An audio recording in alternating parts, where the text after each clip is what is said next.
Indian idol 12 की समाप्ति के बाद मेकर सोच रहे हैं कि इंडियन आइडल 13 को ऐसा कैसे बनाया जाए कि फिर से टीआरपी उसी दौर पे बढ़ती चली जाए और लोगों के दिल में फिर से जगह बना सके।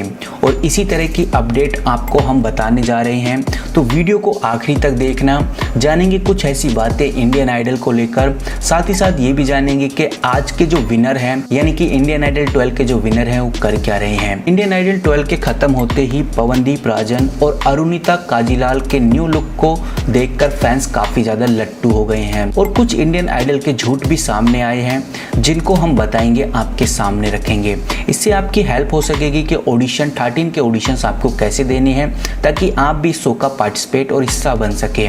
पवनदीप राजन और अरुणिता काजीलाल अभी भी फ्री नहीं हुए हैं, उनको लगातार एक के बाद एक ऑफर मिलते ही जा रहे हैं। अभी फिलहाल एक प्रोडक्शन हाउस के साथ उन्होंने 20 गानों का एक साइन किया है कि वो 20 गाने उन प्रोडक्शन हाउस के लिए गाएंगे और इसी के साथ उनकी कुछ तस्वीरें कुछ जाने माने कोरियोग्राफर बॉक्स मार्टिन के साथ भी नजर आए हैं। और जल्द ही बॉक्स मार्टिन ने बोला है वो अपनी नई एल्बम के अंदर इन तीनों विनर्स को लेने वाले हैं, जो कि हम बोल सकते हैं इन तीनों की जिंदगी पे 4 चांद लग चुके हैं।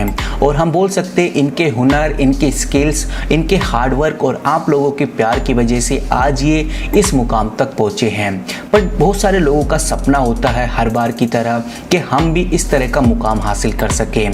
जो लोग सिंगर हैं उनके दिमाग में हमेशा ये सवाल उठता है कि हम भी कभी किसी सिंगिंग कंपटीशन के अंदर जा पाएंगे या फिर टेलीविजन स्क्रीन के ऊपर अपना नाम बना पाएंगे या फिर नहीं। तो गाइस हमारा काम ये रहता है हमेशा हर बार की तरह के आपको जितने भी सिंगिंग शो होते हैं उसकी अपडेट प्रोवाइड कर सके, चाहे वो ऑडिशन से रिलेटेड हो या फिर किसी भी तरह की कोई भी अपडेट हो।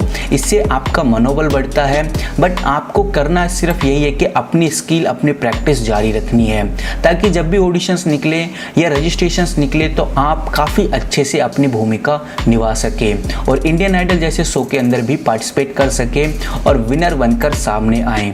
बट कुछ बातें और आपको जाननी है इंडियन आइडल को लेकर।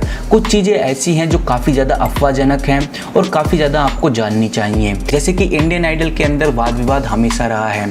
इंडियन आइडल 12 के सीजन की बात करें तो सवाई भट्ट का नाम आपने जरूर सुना होगा, जो कि 8th या 9th कंटेस्टेंट के बाद बाहर हो गए थे और इंडियन आइडल में इनको गरीब दिखाया गया सिर्फ शो की टीआरपी को बढ़ाने के लिए, जबकि सवाई एक प्रोफेशनल सिंगर थे क्योंकि इंडियन आइडल से पहले उन्होंने बहुत सारे लाइव शो, कंपटीशन, कॉन्टेस्ट किए थे, जिससे कि ये बिल्कुल भी साबित नहीं होता कि सवाई एक गरीब खानदान से बिलोंग करते हैं। जब वो इस शो से बाहर आए तो उन्होंने दैनिक जागरण को अपना इंटरव्यू दिया और बोला कि बहुत सारी ऐसी चीज़ें होती हैं जिनको साइन कराकर बंद कर दिया जाता है, यानी कि सवाई को ये अधिकार नहीं है कि वो कुछ भी इंडियन आइडल के खिलाफ बोल सके।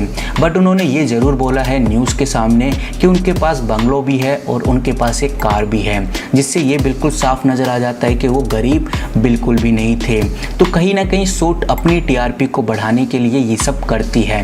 तो क्या इंडियन आइडल ने ये गलत किया या फिर सही किया, वो हम बात करेंगे आगे।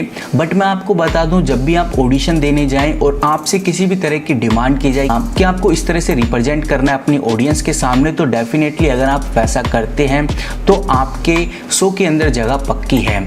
ऐसा इसलिए कराया जाता है शो की टीआरपी और ऑडियंस को कहीं ना कहीं झांझले में रखा जा सके, क्योंकि ऑडियंस का मूड ऐसा होता है जब तक उनको इमोशनली या फिर किसी तरह का फनी कंटेंट सामने ना लाया जाए तब तक वो उस शो के अंदर टिकते नहीं हैं। और गाइस इंडियन आइडल 13 इतना ही मशहूर ऐसे ही नहीं हुआ, क्योंकि उसने हमेशा कुछ ना कुछ विवाद जरूर क्रिएट किया है, जिस तरह के इस बार का जो विवाद है जिसकी वजह से काफ़ी ज़्यादा पॉपुलर भी रहा।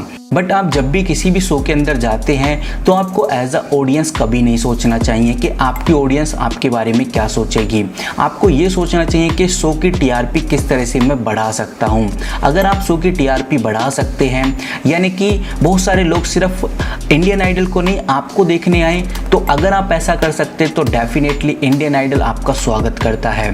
और आपका सिंगिंग कैसा भी हो, टैलेंट कैसा भी हो, अगर आप टीआरपी ला सकते हैं तो आपके लिए जगह पूरी कंफर्म है और आपको लास्ट तक यानी कि टॉप 5 तक डेफिनेटली ले जाया जाएगा। उसके बाद तो डिपेंड करता है कि किसकी आवाज़ में है दम और कौन बनेगा विनर इंडियन आइडल का। तो गाइस ये छोटी छोटी बातें होती हैं जो आपको याद रखनी होती हैं। और अगर आप इस तरह के शो के अंदर जाना चाहते हैं, किसी भी तरह का कोई भी सिंगिंग शो अगर आप पार्टिसिपेट करना चाहते हैं तो सिंगिंग ही ज़रूरी नहीं होती। इसी के साथ आपको अपना टैलेंट, अपनी स्किल्स और अपनी इम्प्रूवमेंट करते रहना है। आप बता सकते हो जजेस को कि आप किस तरह से लोगों को एंटरटेन कर सकते हो और इंडियन आइडल ही नहीं पूरे देश में अपना नाम बना सकते हो। मिलते हैं किसी नई अपडेट के साथ। जो भी अपडेट आएगी इंडियन आइडल को लेकर मैं आपको सबसे पहले बताने की कोशिश करूंगा, चाहे वो ऑडिशन हो या रजिस्ट्रेशन हो, ऑफलाइन शो हो या फिर ऑनलाइन शो हो।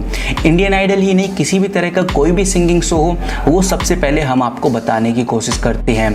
हमारा चैनल इसी तरह के shows, updated singing, dancing, reality show से रिलेटेड बहुत सारी जानकारियां आपको देता ही रहता है। मिलते हैं किसी नए सिंगिंग शो के साथ या किसी डांसिंग शो के साथ। तब तक के लिए take care and good bye.